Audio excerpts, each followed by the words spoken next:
Pero mamaya pagkabalik na lang, tsaka mo gawin. And this draft is brought to you by Smart. And here we go. Taas nyo na din yung mga kamay nyo. Taas nyo na. Na-egol ako doon, guys. Na-egol ka doon. Taas nyo ang inyong kamay. Kung sumusuporta kayo sa Onic, taas nyo kayong kamay kapag sumusuporta kayo sa Execration.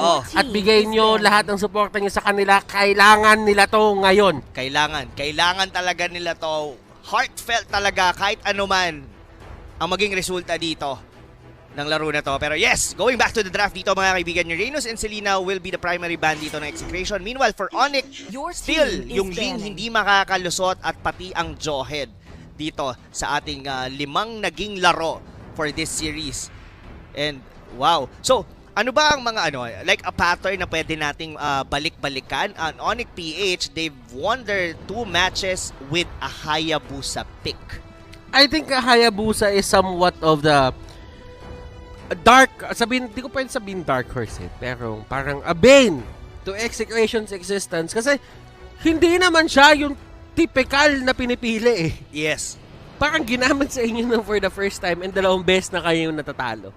And kailangan nila mahanapan ng paraan yun if lalabas man yun ng game number 3. Pagwalikupan tinagal ng Execration and they could have picked it up kasi nga sila yung pinakaunang pinakaunang pick dito. Pero I think nag-realize sila sa Benedetta pick more. Pwede. Pag hindi yun binan ng Onic PH, are they willing to do that? Kasi nangyari yun kanina and Execration won that game. Yung na-open nila yung Benedetta for Execration. And yeah, I like what you mentioned earlier na ipit ng Onic PH dito in terms of drafting ang Execration na napilitan si KLVJ na gumamit ng YSS. Nagamit nila yon at some extent into the mid-game. Sila yung dominating. Pero kasi yung pick ng Onic PH is talagang nagre-rely going into late game. That Hayabusa, together with that Claude, nakita natin kung paano na-utilize ng maigi ng Onic yun on game 4. But Execration, since na-ban dito ang Benedetta by Onic, ang kanilang magiging priority would be the Lunox. And this is a very risky first pick for the side of Execration. I know that Lunox is a strong hero. Pero kasi, ang dami mong iniiwang open pa sa side ng Onic if you get the Lunox early on. Ang dami nga. Ang daming ang mga open dito for the side of Onic. Well, Execration did actually negated some of the heroes na posibleng ma-burst down. And this Lunox is still undetermined kung saan ba talaga ang pwesto nito. This still can be used by Eto Max on even by Kelra. But for Onic PH, they don't really care as long as makuha nila ulit yung Claude together with this Cho, wherein kanina hindi naging maganda. And kung papansinin mo, 2 matches dito sa series na to, hindi naging maganda yung outcome. Eto Max did use it earlier. Ginamit din to ni Iyakno at some point and yun din yung mga games na natalo sila. And for Onic, if they would want to put it still on the gold lane, kailangan medyo may mabago. At least yung mid mo, medyo sabihin na natin pang early or sumasabay. But for Execration, they're still gonna get the Kufra for Chakno. We've seen this earlier, humuhuli ng Kagura. Will still be the same? It's not a matter of getting yung mga meta heroes at this point, I think, Rob. Ang ginagawa nila ngayon, kunin mo yung komportable ka. At ito. Kunin mo yung gusto mong gamiting hero para if ever man tayo yung madehado dito, at least nagawa mo yung best mo dun sa hero na gusto mo. Nagawa mo at nagamit mo yung pinaka-komportable ka. Yes, I like that, Butters. And looking at the draft ngayon dito ng Execration, we can already determine kung paano magpapan out to. Chakno would be on the Kufra, Kelra will be on the Harriet, and Etomax will be the one to use the Lunox. So wala pa rin silang jungler dito for the side of KLVJ. And Barats will be locked here by Onyx. So, Lancelot muli ang nakikita kong possible ban dito ng Onic PH. They go for Pakito. Pero yung Hayabusa, this can also be used by Execration. Nagamit to ni KLVJ during the regular season and naging maganda ang outcome ng laro na yon. And malay mo, dahil yung dalawang panalo ng Onic ay Hayabusa, baka maibalik ng Execration yung favor na yon against them. Yeah, and ito lang, Rob, ang masasabi ko dito. For the side of Execration, they go for that Harith, it might go to Kelra. Or if ever man may twist of fate na gawin dito bigla yung side ng Execration, pwede nilang ibigay yan kay KelVJ and it could be a Harith jungler. Wow. Which, I think yung 70-30 yung probability niya na mapupunta siya kay Kelra kasi Kelra has been a monster on this Harith throughout the MPL Season 7. For Execration, Chakno on that Kufra, yan yung pinakahuling anchor nila na literal, kapag ginamit ni Chakno yung Kufra, parang makikita mo na lang siya gumagawa na siya ng outstanding plays. Oo. At certain points of the game, and Onic dito at Hindi nila hahayaan. curveball. Oo. Nagbato ng curveball. Kumbaga, kanina sila bato na straight ball. Kinurball nila ngayon. Sila nagba ng Hayabusa. And they're just denying heroes for KelVJ. Exactly. And it's a good read for Onic PH banning that Hayabusa. And I must say, talagang magiging auto-lock yun para dito kay KelVJ. But Lancelot is open for the taking dito ng Execration. Meanwhile, Kagura would still be locked by Onic PH. Most likely gonna go for Kyrie or even Iyak. I doubt it's gonna be Iyakno. But going back, Execration, ano ang magiging jungler rather dito ni The King, KelVJ. They go for the first two picks. That is going to be a glue and a Lancelot. At ito na nga sinasabi natin. Bakit nga ba pinalusot yung Lancelot? Ang Onic, meron silang Cho. So hindi sa kanila magiging problema yan. In a sense, hindi magiging problema para sa kanila. Meron sila panghuli, okay lang yan. Pero kasi iba pa rin yung snowball factor kapag maganda talaga yung start ng ng isang lance eh. Agree ako sa iyo dyan. And hindi lang yon, yung glue, which is yung MVP ng Onic PH nagamit ni Jay kanina. The question is, are they ready for this kind of lineup na ibabato sa kanila ng Execration? Kung papansinin mo ngayon dito sa 5 heroes ng Execration, they have the early advantage in terms of the Lancelot. This Harith would be their scaling hero. Kung sabayan, etong Lunox na to, talagang sasabay dito, even with the tanky members dito ng Onic PH. But still, Onic, they have a lot of burst potential in terms of damage and scaling as well with the Chango, with that Kagura, and we've seen Hate use this Claude. Game number 4, or rather, ang daming games niya dito sa series na to na Claude siya at talagang nagde-deliver. Wow! Eto Butters, masasabi ko, itong Game 5 natin, ang hirap ma-determine kung sino ang posible or sinong mas nakakalamang in terms of the draft. They have their own winning conditions. Pero the ones na masasabi mo na probably an easier lineup to pull up, probably it's gonna go for Execration. I would say na both of these teams, kahit ano mangyari sa kanila, they are both comfortable with the drafts na ginawa nila. Nakikita natin yung mga heroes na gusto nilang gamitin. Si KelVJ with the Lance, si Kelra nakuha niya yung Harith niya, si Hate with the Claude, si Kyrie nakuha niya naman dito yung kanyang Kagura. And this is going to be the final game of this lower bracket match. Kung sino matalo dito, tanggal sa playoffs. Hey, oh wow. I can only say, Butters, na sobrang excited ako dito sa laban na to, specifically on the early stages of the game. Like the first 5 minutes, I might say that the glue was on the side. So, ang pinaka-interesting match-up talaga dito was actually definitely gonna be the mid. Since itong si Renzo talagang clear the minion wave and just simply wait out kung mayroong pupunta sa kanila. Even on the top lane, that Harith and Chango. We would like to give shoutouts to our main observer, Kenji. Yes! And siya yung nagdadala sa atin ng camera or camera works netong game. Yes, shoutouts to Coach Kenji. And going back to the game. So, paano ba magpa-pan out to? So sabihin na natin, it goes, unang mag-level 4 dito, I might say that Execration, yung mas capable in going into early game, like probably getting the first turtle since nasa kanila yung Lancelot. And we've seen Hate being very patient talaga dito sa kanyang Claude na talagang hihintay niya lang yung right time, or kung hindi man sila makakalamang, he would definitely just farm all the way up until the late game. Onic, unti-unti nila kinukuha yung mga level 4 ultimates nila. Iyakno, ang surprising para sa akin, he is at level 3. And nauna mag-level sa kanya si Kelra. And Kelra mukhang mas nagiging aggressive siya eh. Eto Max, mahuhuli nga dito si Hate. Unti-unti niyang, sabihin natin hahakasin kahit papano. Etong si Hate para kahit papano ay mapaalis siya. And alam mo, Iniisip ko nga ngayon si Hate kalaban niya yung Execration at nasa laglagan sila. Oo nga parang ang hirap isipin or rather tanggapin, pero it has to happen at some point talaga, Butters. Pero right at this point, LBJ, Execration, I don't think na Onic pwede silang pumilit dito sa turtle kasi Lancelot yan Yes, pero nagamit na rito ni LBJ yung Phantom Execution. Retribution would be ready in a while. Oh! Uy, kamuntikan na naman! Muntikan talaga yung flame shot na yon. Kailangan mag-ingat ng Execration with those kinds of flame shot na magagaling from Kyrie. Pero yung talon dito ni LBJ medyo nag-alangan. Pero ang ganda ng puncture out doon ng Lancelot. Pero naiwan si Chaknu with a Detona's welcome na magagaling dito from Dilar. Pero makakapag-disengage pa rin naman.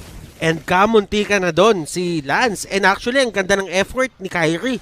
Kasi, kung hindi niya ginawa yung play na yon, that could have been a free, sabihin natin, buff para kay Lance. Pero nahuli ni Etomax, si Claude, si Hate, pero mapapanish siya. Pero that is still a win for the side of Execration kasi na-delay nila si Hate. Yes, for sure. And kakakuha lang din ng purple buff doon ni Hate. And we all know that a Claude would always want to have a purple buff on the early stages of the game, specifically kung jungler ka, kasi mauubusan ka ng mana to be able to spam your Art of Thievery dahil hindi ka naman stacks? Yes, hindi ka magbe-build naman dito kasi ng Demon Shoes wherein ginagamit yon for the side lanes. So right at this point, medyo nakakuha ng early lead dito ang Execration. They are the one who is dictating the tempo against Onic PH. Pero still, we are on the even ball game, Butters, dahil wala pa naman nakakabasag dito ng Torre. Lancelot, ito talaga yun kailangan nating pansinin ang mga galawan dito ni KLVJ dahil that would definitely make a lot of difference dito sa laro na to. Kailangan niyang maging on point, specifically with dodging skills, using his Thorn Rose and yung mga puncture niya. Nagawa niya yun kanina, nakataka siya. KLVJ, I can say, Butters, is in the zone sa Game 5. Pwede natin sabihin yan. And right now, Raptor Machetes left and right. Binato dito si Renjo kay Etomax. Pero Etomax with enough amount of damage and I think they can take si Dilar down. Wow, they got 2 kills across the map, Butters, from the top lane. Si Iyakno, tas sa may bottom lane si Dilar. Yung pillar ng Onic PH natumba at 4 minutes in. Ngayon, libre kay KLVJ na masecure na naman yung susunod na turtle. And still, this just like Game 4, Execration is with a commanding lead. Pero nagiging patient ang Onic PH dito and even Hate, hindi siya basta-bastang nagre-react sa mga ginagawang, sa aggression na ginagawa dito ng Execration. It's all about patience. And kailangan gawin ng Execration to unti-unti. Kailangan din nila pala kasi si Kellera, pero Jay, with the kick, si Etomax yung mahanap niya. Renjo, nag-ultimate lang siya. Left, right lang yung ginagawa nila. And ito yung pinagkaiba ng Execration sa Onic. Yung Onic kanina, ginamit nila yung glue as a tank. Yung Execration, ginamit nila ngayon si Renjo bilang glue. Exactly. And si Iyakno ay mahuli ng Phantom Execution. Pero kung iisipin mo kasi, Butters, yung sipa na yun ni Jay, it didn't make a sense kasi hindi nila maburst down talaga doon si Etomax, given that's my order of brilliance and the only one na pwedeng sumama sa kanya doon was the Kagura from Kyrie. And hindi pa enough yung damage nila doon at na-pick off na naman si Iyakno sa may top lane. And look at the glue doon ni Renzo. Talagang para na siyang Malayurinos din. Kinakat niya na yung minion wave dito ng Onic PH. And slowly, Execration are getting ahead on this game. And eto yung plano talaga nila Mid-game centric sila. Sila yung maghahari ng mid-game. Kailangan nila antayin si Kellera para makuha niya yung items niya at siya magdadala ng ulam pagdating ng late game. At kung papasin mo, naka-mystery shop dito si Kellera, tapos may 2 kill pa siya.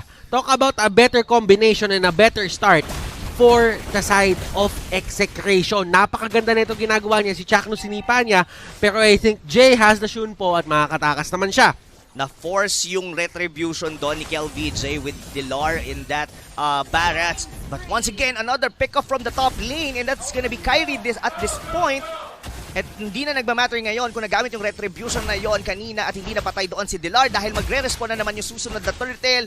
Kuha dito ni KLVJ yung kanyang purple buff. And Butter, 6 minutes in, halos lahat ng gusto mong mangyari sa team nyo nangyayari ngayon sa Execration. Getting objective after objective and even kills. But you cannot take them out of the equation. Ganito din yung nangyari ng game number 4. At ito na nga sinasabi natin, ito Max dito. Nahuli. He has the flicker. Mag-flicker at siya. Pero yung turtle, makukuha nila Kiel VJ. Wala tayong magagawa. Walang magagawa inside ng Onic dyan. Kasi unang-una, yan talaga yung isang innate strike kapag kumuha ka ng isang Lancelot. Malakas kayo in terms of objectives, yun yan overturn, tinalay sila Kelra, pero hindi sila makokontrol at hindi sila mat-take down nung skill na yun. Yes, but Butters, Kelra dito has been 3-0 doon sa may top lane plus nabasag pa nila yung torre doon. This Harit, hindi pa nga natin nakikita talaga literally na sumasayaw to its own Zaman Force. And isa yun sa magiging problema rito ng Onic PH later on, specifically itong si Iyaknu, dahil pwede na siyang pasukin sa may backlines. Yes, buo na yung kanyang Queens or yung Ice Queen wand, pero that is not enough to be able to hold down the aggression na meron ngayon ng Execration. And this is it. I think this is going to be the opening. Nakakailangan nila si Renzo ang nahuli. Pero sa totoo lang, napaka-tanky ni Renzo dito na hindi na din enough para sa kanila or para sa Onic na gumamit ng kahit anong resources para lang mapigilan siya or ma-takedown siya. Alam mo, ang pinaka-upside na lang dito for the side of Hate bilang Claude, kapag ginamitan niya ng Art of Tuber si Glue, kapag naka-ultimate, 10 stacks agad. 10 stacks agad, pero you're just hoping for the best. Speaking of best, Blazing Duet dito ni Hate will be used to try to cancel the purple buff dito ni KLVJ. Or Rose will be there. Oh, Battle of the Junglers to, Butter. Sino ang mas mananaig? Dating team o itong bagong jungler ng Execration? Hate over KLVJ. And King KLVJ wins. That was a questionable play coming out from Hate. Kasi sa totoo lang, he had no business going there. And at the same time, meron siyang buff, na orange buff dun sa may taas. If only gusto niya kunin yung buff na yon. That could have been a deny play para hindi that could have been a risky play para sabihin na lang natin na hindi makuha yung orange buff ng Lancelot at hindi niya ma-deal yung maximum damage potential niya without the orange buff. Yes, that might be very questionable for the side of Onic PH. It could have been, parang may part ngayon for Onic PH na nagre-rely ka na lang din talaga dito sa Claude, and from that pick-off, mas lalong napunta yung kalamangan dito for Execration. And oh no, Chaknu with the plays, sinipa na siya dito ni Jay, Blazing Duet, walang tatamaan bukod sa minion wave. And oh no, Butters! Mukhang ito na ang tamang posisyon, ang tamang oras para basagin ng ibaba o even take down the Lord. Ito na ang Zaman Force, si Kelra. At ito si Jay, medyo may drift siyang ginawa doon. Pero tingnan mo si Kyrie, tinakbak lahat. Chaknu, eto Max. Kelra, hindi nila ipipilit. Si Renzo nandun sa may backline. Pwede siyang mag-penetrate pero hindi niya nagagawin. Now, this is Execration's time to probably end kung ano man yung nangyayari dito. Pwede nila antayin yung 12-minute mark para kunin yung Luminous Lord, or pwede nila kunin yung Lord ngayon at antayin mamaya-maya ng konti yung Luminous Lord na pagkaangat nun para tapusin na yung laro. Pero I feel mas magkakaroon ng extra or extra value para sa kanila na antayin na lang yung Luminous Lord. Yes. Para hindi na umabot ng late game. Yun nga iniiwasan nila dito eh. Or probably get a pick-off for Onic PH na force nila dito ang Order of Brilliance ni Eto Max. Still didn't manage to get a pick-off dito for Execration. And as for Execration, Kelra is already having most of the items na kailangan niya rito is already building on the Thunder Belt. Dahil buo niya na yung Holy Crystal, Feather of Heaven, and as well the Calamity Reaper. Execration, sila ang may malaking tsansa na makuha tong Lord, pero they are very disciplined. Ayaw nilang isugal na baka ma-steal dito ng Onic PH, and like what you've mentioned, Butter, pero dito may sipang magaganap. And that was a great play from Jay. Kailangan dito ng Onic kumuha ng mga maliliit na play na to, yung small victories, na kahit sabihin mo si Chakno lang yon, this is room for a breather. Yes. Para makahinga yung Onic, kasi kanina pa talaga sila pinupuwersa ng Execration na lumabas sa comfort zone nila. Sa kung iisipin mo rito, Butters, Onic PH, hindi pa sila nakakabasa ni isang Torre. Dilar, what a play! Dilar with a Detonas, welcome! Ang ganda ng ginawa doon, and this might be the turnaround na hinahanap ng Onic. And Jay with the kick. Kelera nandun sa may pinakaharap. Zaman Force, nakakabatuhan na. Renjo, KelVJ, and Kelera, they will back off. Kailangan maging maingat dito ng Execration. Yes, lamang sila dito ng almost 7,000. Si Jay? Jay! Oh! TikTok! With the place, pero attentive doon si Kelra, or rather nakapag-recall, hindi umabot, pero still, ang tanong, iaabot ba ang Execration dahil sinusubukan ng kunin dito ng Onic PH, ang Lord na to, KelVJ, malapit na siya dito, pero yung payong ni Kyrie, almost half HP, yung ating Lancelot, pero na-reset yung Lord Butters. And hindi na yan yung iniisip ng Onic dito. I feel na binitawan din nila yung Lord kasi alam nila lalabas yung Luminous at nabubuhay na unti-unti yung Execration. And tignan mo yung Execration ngayon, sobrang dominating nila dun sa fact na kailangan nila agad makuha yung Lord na yun. They have been waiting for this, and the Lord goes down. This is the perfect timing para sa side ng Execration na tapusin tong game na to. Posible nilang magawa yun because this is a Luminous Lord, pero hindi natin pwede i-take account dito na meron pa rin na bang isang Iyaknu, may isang Chang'o na pwedeng burahin or tunawin yung Lord na yan.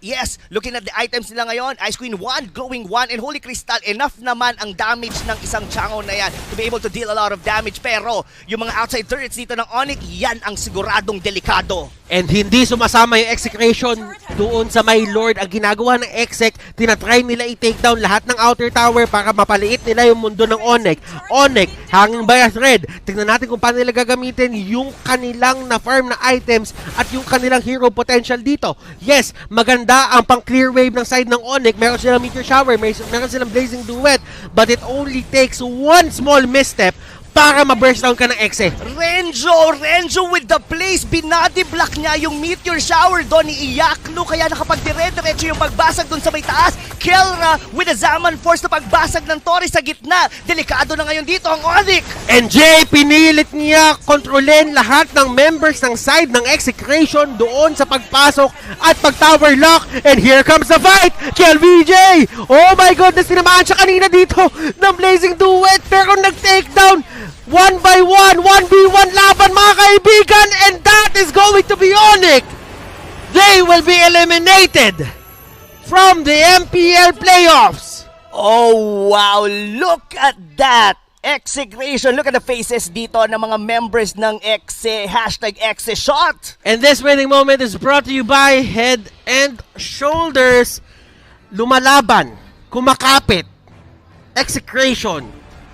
Papasok sila sa next round ng ating playoffs. While for Onic, this is the end of the road para sa kanilang MPL PH Season 7 playoffs. Wow, still Execration getting ahead against Onic PH up until the playoffs. And wow, that series, it's played, all throughout that game, talagang nilaro ng buong kupunan ng Execration yung kanilang mga winning conditions. KelVJ,